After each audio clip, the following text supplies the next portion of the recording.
Ghanaian soldiers fought with European soldiers in World War II.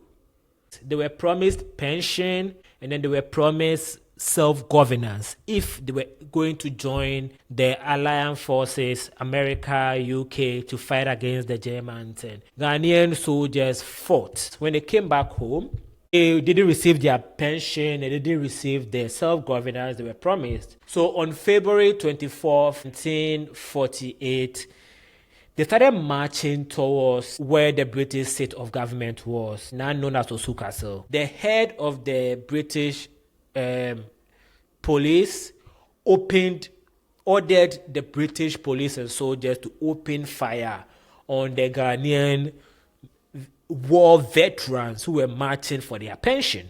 3 people lost their life. When they lost their life, it started what was called the Accra Riots. The chief of Accra ordered Ghanaians to boycott all European shops, and then it became so serious that 6 of our political leaders at the time were arrested by the Europeans, and this was known as the Big Sis. So from February 24th, 1948, Ghanaians started fighting fiercely for independence from the British, because first and foremost, the British never conquered Ghana. Ghanaians went under colonization as an act of acquiescence. The Ghanaians acquiesced for British rule. They were not conquered by British. When we are allowing you to live in our country and take some of our countrymen as slaves to other places, and we pretended we didn't see that, it was okay. But the moment you start opening fire in our capital, in the middle of our city, that's a problem. So from 1948, Ghanaians' fight for independence intensified.